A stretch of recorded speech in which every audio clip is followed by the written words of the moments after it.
nade-take for granted. Mabait, gano'n, mapagmahal. Parang ako. Based on ano yan, Ice? Ako, based on experience. 'Di ba? Kaya ako nasasabi kasi gano'n, gano'n, yan. Baitan mo pati. Yun, parang natuto na ako. Ay, ayun, na parang ako, 'di ba? Natuto na ako kasi nga,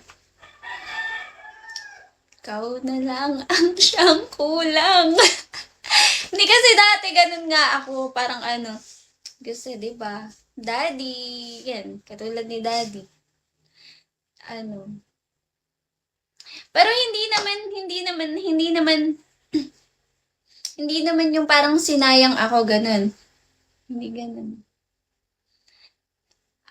Hindi din yung tipong sinaktan na parang niloko-loko, pinagpalit, ganun. Hindi ganun. Nagmahalan. Yung pinagtagpo, pero di tinadhana. Pang ganun ako eh.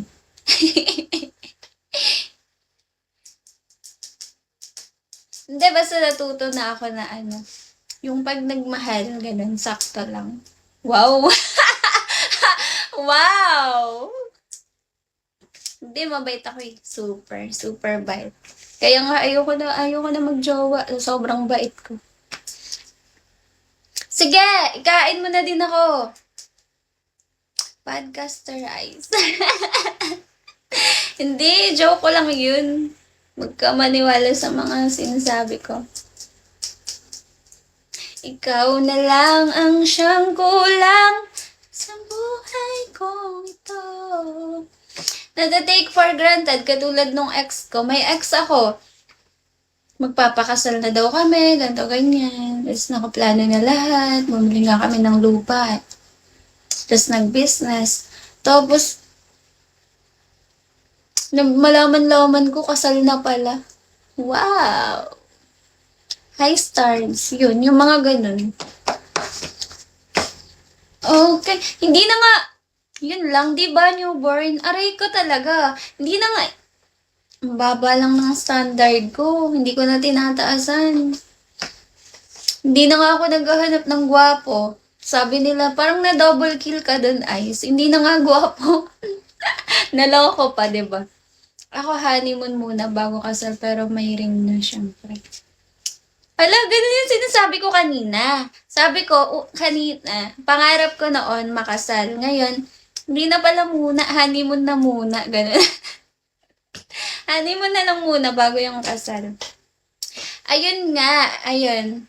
Sabi nila, ay, kasi ano ba kasi nakita mo, dun di naman yun gwapo. Pinagwapo mo kasi pinatulan mo, ganun. Tapos kasal pala. Ay, wow, di ba? May pagato-ganto pa siya sa akin. Sabi niya, out of my league daw niya ako. Out of my league daw niya ako. Hindi daw niya pinakala magugustuhan ko daw siya. Eh, syempre, kasi ano siya eh. Ang gusto ko lang kasi sa isang lalaki, yung sobrang maalaga, yung talagang iniisip ako sa lahat ng bagay. Doon niya ako nakuha, tapos, what the fuck, kasal na pala. Pero okay lang, di naman kami nagkita. Never ko siya na-meet kahit isang beses kasi nasa ano siya, US, di pa siya umuwi. Kung ako, kailanin mo muna, bata ka pa naman. Sino nagsabing bata pa ako? Gusto ko na nga mag-asawa. Ako kaya, magugustuhan mo.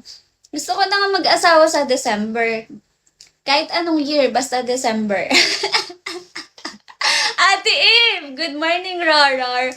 Hoy, hindi na po ako bata. Sino na naman na nagsabi na bata pa ako? Hans